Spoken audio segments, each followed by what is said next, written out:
Bonjour et bienvenue sur cette nouvelle vidéo où aujourd'hui on va parler du périnée. Donc souvent on ne connaît pas ce terme, on ne connaît pas ce muscle avant de tomber enceinte.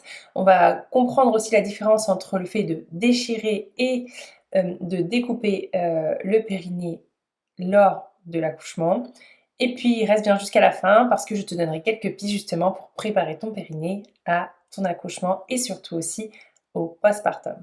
Allez, c'est parti! Donc déjà, dans un premier temps, je vais t'expliquer ce que c'est le périnée, parce que c'est vrai que souvent, c'est un muscle qu'on ne connaît pas trop quand on est plus jeune et qu'on entend justement plutôt en postpartum et lorsqu'on va parler de la déchirure du périnée. Mais hormis ces deux moments-là, en fait, on n'en parle pas trop, on ne sait pas trop ce que c'est, alors que c'est un muscle très important qui est à considérer déjà même avant, quand on est jeune, pendant la grossesse, l'accouchement, le postpartum, mais aussi pour toute la vie d'une femme.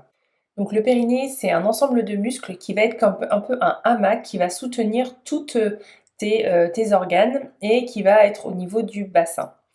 Cet ensemble de muscles qui a un MAC, il va être plutôt tonique quand même avant d'avoir un bébé. Et le but, c'est que pendant la grossesse, il va devoir un peu se distendre pour laisser justement la place à ton bébé, déjà de prendre la place dans ton ventre et d'être soutenu. Donc il faut quand même qu'il soit assez tonique pour pouvoir supporter le poids de ton bébé en plus de tes organes. Et l'objectif ensuite, une hormone qui se développe surtout pendant la grossesse, va permettre à ton corps donc d'être beaucoup plus souple, de s'assouplir et d'assouplir les tissus et les ligaments, ce qui va permettre à ton périnée de pouvoir se distendre pour le jour de l'accouchement. Donc pendant l'accouchement, ton périnée il a besoin donc de se détendre pour laisser passer ton bébé et c'est là que c'est important de comprendre comment il fonctionne pour que tu puisses justement faire en sorte que ton corps soit le plus apte à laisser passer ton bébé le jour de ton accouchement. Mais avant de te préparer ou à préparer ton périnée à ton accouchement, ce qui est aussi important de savoir, c'est de savoir la différence entre déchirer et découper un périnée le jour de l'accouchement. Donc avant, systématiquement, on allait couper les phases superficielles du périnée, donc la peau qui est vraiment entre tes jambes au niveau de ton vagin, pour, pour aider, donc le but était d'aider la sortie donc du bébé et notamment avec des instruments ou pas, mais du coup dès qu'il y avait une utilisation d'instruments, on avait tendance à tout de suite aussi découper le périnée. Et au final, on s'est rendu compte que, les études scientifiques ont montré qu'il n'y avait pas d'avantage, ou en tout cas il n'y avait pas de désavantage à ne pas le faire. Donc, en gros, qu'on s'est aperçu, c'est qu'au final, de découper le périnée, ça n'avait aucun effet bénéfique pour la maman, pour l'accouchement, pour le bébé. Donc aujourd'hui, on revient à ces méthodes. Donc c'est vrai que tu en entends beaucoup parler autour de toi d'épisiotomie et que c'est classique et qu'il y a plein de femmes autour de toi qui en ont certainement eu parce qu'à l'époque, c'était une pratique qui était quasi systématique. Alors qu'aujourd'hui, déjà, pour avoir une épisiotomie, on doit te demander ton consentement libre et éclairé. C'est très important, c'est-à-dire qu'on n'a pas le droit de te pratiquer une épisiotomie sans te demander ton consentement. Et ensuite, il n'est plus systématique. Ce geste ne doit plus être systématique. Donc la Haute Autorité de Santé recommande de réduire ce taux d'épisiotomie et on observe justement que depuis une vingtaine d'années, le taux il est passé de 40% à 20% d'épisiotomie en France. Donc en d'autres termes, l'épisiotomie peut être utilisée mais dans des cas vraiment très particuliers mais ne doit pas être réalisée de manière systématique. Je t'invite vraiment à regarder sur le site de la maternité qui t'accompagne ou de l'hôpital pour voir quels sont les chiffres justement d'utilisation de l'épisiotomie au sein de l'établissement ou si tu ne les trouves pas sur internet, d'aller directement demander à l'équipe médicale qui t'accompagne pour savoir quelle est justement leur pratique et de connaître les chiffres. Ça va te donner une bonne idée des pratiques qui sont faites à l'intérieur de la maternité dans laquelle tu souhaites, toi, accoucher.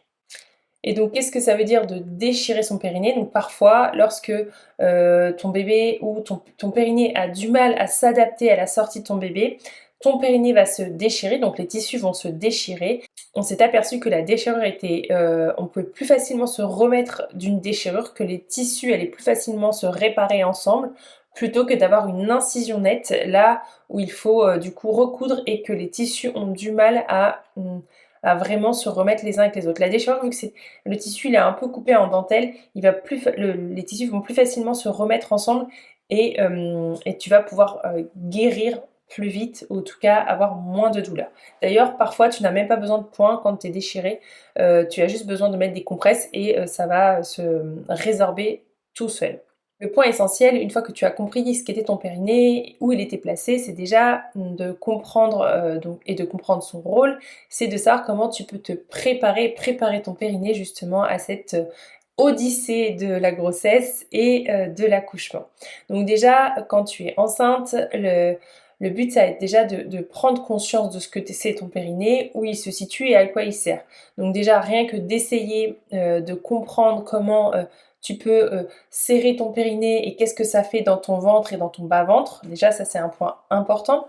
Et puis ensuite, ça va être vraiment d'aller explorer aussi de manière plus intime et visuelle où est ton périnée, comment il fonctionne, etc. La préparation du périnée, ça va être plutôt d'augmenter l'élasticité de ton périnée, sa tonicité, de renforcer aussi ta conscience corporelle de cet endroit qui n'est pas souvent exploré par la femme. Ça pourrait réduire donc ton risque de déchirure et surtout, ça va te permettre d'avoir une vraie compréhension de comment prendre soin de ton périnée en postpartum. C'est vraiment de s'inscrire dans cette approche globale de te préparer en conscience vers un accouchement, mais aussi en respectant ton corps. Donc concrètement, comment tu peux préparer ton périnée? Une des premières choses que tu peux faire, mais ce qu'il faut attendre plutôt vers le 8e mois de grossesse, plutôt vers la fin de ta grossesse, pas avant, tu peux déjà commencer à explorer ton périnée, regarder où il se situe avec un miroir, bien sûr toujours se laver les mains si tu touches à ton périnée et à pouvoir trouver des massages du périnée que tu peux pratiquer pour justement un peu aller assouplir tes tissus avec de l'huile. Ça peut être de l'huile Velleda ou une autre huile neutre, comme une huile de calendula, une huile d'amande douce. Tu peux trouver des exercices de massage du périnée sur internet où tu peux demander à ta sage-femme pour qu'elle puisse t'en donner.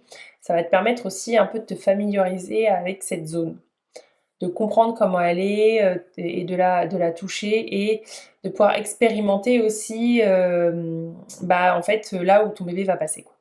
Tu peux également faire des exercices de respiration et de tonification profonde avec les exercices de Kegel doux, donc c'est-à-dire de rentrer ton ventre et de le ressortir. Ça va te permettre un peu aussi d'avoir une mécanique de compréhension de comment fonctionne le fait quand tu serres ton périnée et quand tu le relâches. Pareil, si tu ne sais pas vraiment comment ça fonctionne, si tu as des doutes, n'hésite pas à demander à un professionnel de santé de te montrer en fait comment tu peux faire pour serrer ton périnée et le détendre. Ensuite, tu peux vraiment faire des exercices de respiration parce que respirer, c'est aussi utiliser son périnée. Notamment lorsque tu vas aux toilettes, tu peux essayer de comprendre comment fonctionne ton périnée en essayant de souffler vers le bas lorsque tu vas à la selle. Ça va te faire prendre conscience de comment ton périnée, comment tes muscles ils peuvent aider à faire descendre quelque chose qui n'est pas ton bébé pour l'instant. Ça pourra s'apparenter ensuite à la descente de ton bébé. Enfin, pour que tu puisses justement mettre en place tout ça et que ça puisse avoir un effet bénéfique, effectivement, il faut rester dans le cadre de la physiologie de la naissance, c'est-à-dire que plus tu vas être en mouvement, plus ton bassin il va être libre de bouger, plus ce sera plus facile de protéger ton périnée.